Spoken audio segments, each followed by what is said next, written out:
సాంప్రదాయ వరి సాగుకు భిన్నంగా గుంటూరుపల్లి నర్మిట్ట రైతులు నీటి లభ్యత, మార్కెట్ డిమాండ్ ఆధారంగా పంటల వైవిధ్యానికి శ్రీకారం చుట్టారు. ప్రభుత్వ సబ్సిడీలు, డ్రిప్ ఇరిగేషన్ మరియు శాస్త్రీయ పద్ధతులను వాడుతూ డ్రాగన్ ఫ్రూట్, కూరగాయలు, పత్తి, కందులు సాగు చేస్తూ ఒకే పంటపై ఆధారపడకుండా స్థిరమైన, అధిక నికర ఆదాయాన్ని పొందుతున్నారు.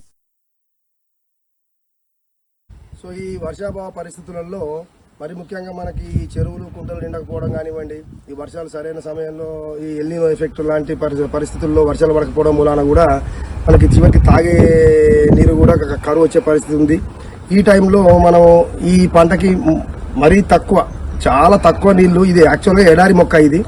ఇది మెక్సికన్ ఒరిజిన్. ఇది మెక్సికోలో పుట్టింది. కాకపోతే ఏంటంటే వియత్నాంలో ఎక్కువ పంట పండిస్తున్నారు.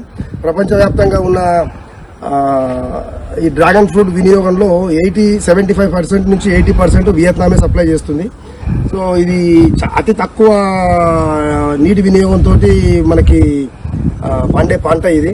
సో ఇప్పుడు ఈ పరిస్థితులలో మనం ఈ వరి పొలాలు ఈ బదులు ఆరుతడి పంటలు ఏదైతే ఉన్నాయో, పప్పు దినుసులు కానివ్వండి, ఈ మొక్కలు ఉన్నటువంటి డ్రిప్ తోటి మేము మా ఊర్లో ఒక 800 ఎకరం దాకా ఉంది. ఆల్మోస్ట్ ఒక్క ఎకరం 2 ఎకరాల కంటే కూడా ఎక్కువ వరి పొలం అనేది అవపడదు మా దగ్గర. సో అంతా ఆల్మోస్ట్ ఈ ఆరుతడి పంటలకి వెళ్ళిపోయాము. సో దాంట్లో కూడా ఇంకా అంటే ఇప్పుడు ఈ మిగతా ఈ పత్తులు కానివ్వండి, సాంప్రదాయ పంటలు ఏవైతే ఉన్నాయో దాంట్లో నుంచి కూడా ఈ ఆర్ట్ షేడ్స్, ఇటువంటి పంటలకి రావడానికి చాలా మంది మొగ్గు చూపుతున్నారు. సో ఇదే కాకపోయినా కూడా ఇటువంటి పంటలకి రావాలని మనం అందరం ఏదో దశలో బయట నుంచి తెప్పించుకుంటున్న పండు కాబట్టి మన దగ్గర కంపల్సరీ కన్జంప్షన్ అనేది, దాని డిమాండ్ అనేది ఉంది కాబట్టి కంపల్సరీ ఇటువంటి పంటలు కొంత ట్రై చేసుకుంటా పోతుంటే మనకి ఆదాయం ఉంటుంది. ప్లస్ అతి తక్కువ నీటి వినియోగంతో కూడా మనం పంట పండించుకోవడానికి ఆస్కారం ఉంటుంది. మరి ముఖ్యంగా ఏంటంటే ఇది మనకి మే నెల లాస్ట్ వీక్ లేదంటే జూన్ ఫస్ట్ వీక్ నుంచి మనకి అక్టోబర్ లాస్ట్ వీక్ కానివ్వండి, లేకపోతే నవంబర్ ఫస్ట్ వీక్ వరకు ఉంటుంది ఈ పంట. హార్డ్లీ ఒక 5 నెలలు 4.5 నెలలే ఉంటుంది. ఆ మిగతా టైం అంతా కూడా మనం దాని తర్వాత దీన్ని ప్రూనింగ్ చేసుకోవడం అని, అంటే చిక్కగున్న మొక్కలు, ముదురు మొక్కలు, ఏమైనా రోగం ఉన్న మొక్కలు అటువంటి వాటన్నిటిని చేసుకొని మళ్ళీ ఫ్రెష్గా చేసుకొని మళ్ళీ ఏదైనా ఎరువు, ఆ బెడ్ కటింగ్ చేసుకొని ఎరువు వేసుకోవడాలు, ఇంకేదైనా చేసుకోవడం ఉంటుందండి. అదొక నిద్రావస్థ దశ అంటారు ఆ టైంలో. దానికి మళ్ళీ మనకి ఈ జనవరి, ఫిబ్రవరి నుంచి మనకి అక్కడ మొగ్గలు లాంటివి వస్తాయి. ఆ మొగ్గలు వచ్చినాయి, లేదంటే ఏప్రిల్లో మొగ్గలు వస్తాయి. ఏప్రిల్లో వర్షాలు పడితే కొద్దిగా ముందర వర్షాలు పడ్డాయి అనుకోండి, కొద్దిగా ముందరనే మొగ్గలు వస్తాయి. లేదంటే ఆల్మోస్ట్ జూన్ ఫస్ట్ వీక్ నుంచి మనకి కాపు వస్తుంది. ఒక చిన్న మొగ్గ అనేది తయారైన తర్వాత 15 రోజుల వరకు ఇట్లా పువ్వు విచ్చుకుంటుంది.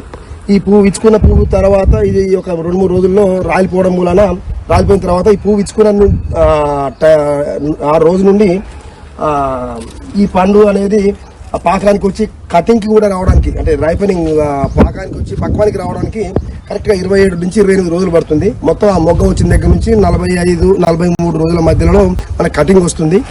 సో ఈ పండు మీద కూడా అవగాహన బాగా పెరిగింది కాబట్టి, దీనిలో బాగా న్యూట్రిటివ్ లక్షణాలు ఉన్నాయి కాబట్టి చాలా మంది డాక్టర్లు కూడా పేషెంట్స్ కానివ్వండి, వాటికి మిగతా ఆపరేషన్ అయిన వాళ్ళు, లేకపోతే వైరల్ ఫీవర్స్ వచ్చిన వాళ్ళందరినీ కూడా ఈ పండుని కన్జ్యూమ్ చేయమని చెప్తున్నారు.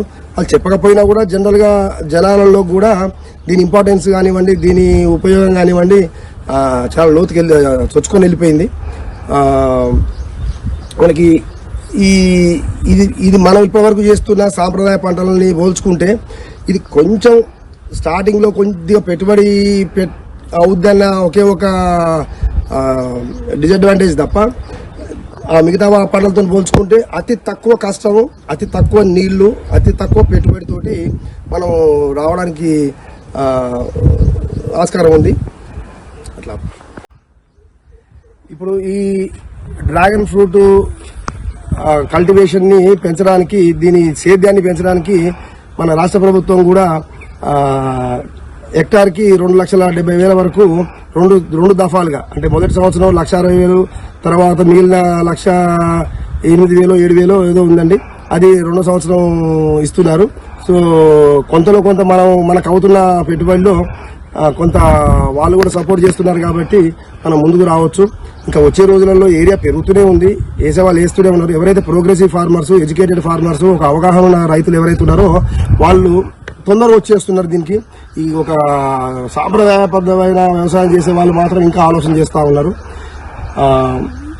ఇది కొంత ఒక ఏరియా కొన్ని మిగతా ఆర్తరి పంటలు, ఈ పామాయిల్ కానివ్వండి, లేకపోతే కొన్ని అటువంటి ఏవైతే ఉన్నాయో వాటి లాగానే ఇది కూడా కొంత మనం పోతే ఈ మన వాతావరణానికి చక్కగా సూట్ అయింది. ఒకప్పుడు ఇది ఎడారి మొక్క అని, ఎడారి లేకపోతే ఎక్కడో మీరు మాత్రమే పండుద్ది పెరుగుద్ది అని చెప్పి అనుకునే వాళ్ళు ఇప్పుడు మన దగ్గర ఒక 6-7 ఏళ్ళ నుంచి 7-8 ఏళ్ళ నుంచి ఇక్కడ సేద్యం చేస్తున్నారు. నాకంటే ముందు నేను పెట్టి 2 ఏళ్ళు, నాకంటే ముందు కూడా ఇంకొక 6-7 ఏళ్ళు 5-6 ఏళ్ళ ముందు పెట్టిన వాళ్ళ ప్రోగ్రెసివ్ ఫార్మర్స్ కూడా ఉన్నారు.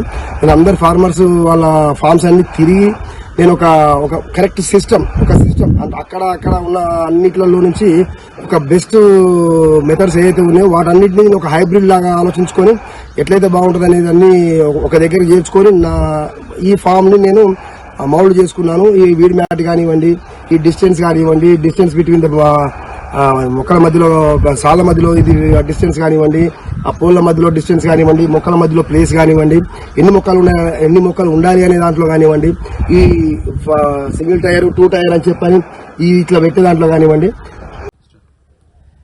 నా పేరు మేకల వెలాంగన్ రెడ్డి, గుంటూరుపల్లి గ్రామము, నర్మేట మండలం.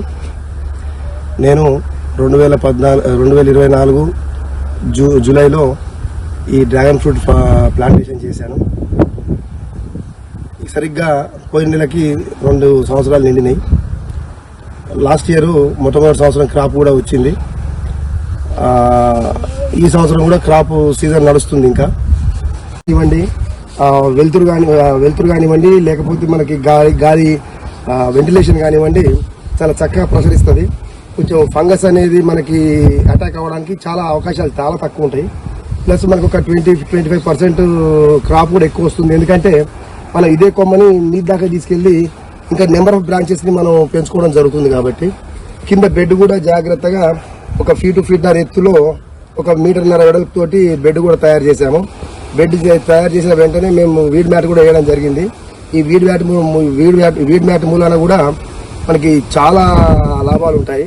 ఎందుకంటే ఈ గడ్డి మొక్కలు కానివ్వండి, పిచ్చి మొక్కలు ఏవైతే ఉంటాయో మొలవడం అనేది అసలు కంప్లీట్ గా ఉండదు. దాంతో ఏమవుతుందంటే మనం వేసే ఏ ఎరువు కానివ్వండి, ఏదైనా డ్రిప్ ద్వారా ఇచ్చే ఫెర్టిగేషన్ కానివ్వండి ప్యూర్లీ మనకి ఏ మొక్కని దృష్టిలో పెట్టుకొని అయితే ఇస్తున్నామో ఆ మొక్కకి 100% లభ్యత చేకూరే అవకాశం, వెసులుబాటు మనకు ఉంటుంది. ఈ కలుపు కూళ్ళు కానివ్వండి, ఈ కలుపు నివారణకు కావాల్సినంత మనం వెచ్చిస్తున్నాం. ఈ రోజుల్లో అందరూ తెలిసిందే ఈ మ్యాన్ పవర్ ఎంత తక్కువ ఉందో.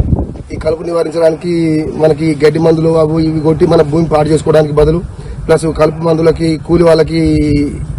కూలీలు వెచ్చించడానికి బదులు చాలా చక్కగా పనిచేస్తుంది. ఇది వాళ్ళ కంపెనీ వాళ్ళు వచ్చేసి 5 నుంచి 7 ఏళ్ళు పనిచేస్తుంది అంటున్నారు. సరే మనకి 4-5 ఏళ్ళు పనిచేసినా సరిపోతుంది. ఇప్పుడు నాకు ఈ 4 ఎకరాలకి 4 ఎకరాలు ఉంటుంది కదండి. దీనికి నాకు 2 లక్షలు ఖర్చు వచ్చింది. 4 ఏళ్ళు పనిచేసినా కూడా సంవత్సరానికి 50,000 అయినా కూడా మనకి సంవత్సరానికి ₹1,00,000 కాదు మీదనే ఖర్చు పెట్టాల్సిన పరిస్థితి. కిలో 50 నుంచి 70-80 రూపాయలకు వచ్చేసింది. కాబట్టి కామన్ మ్యాన్ కూడా అఫోర్డబుల్ అంటే కొనగలిగే పరిస్థితి వచ్చింది. కాబట్టి ఆటోమేటిక్ గా కన్సంప్షన్ కూడా పెరిగింది.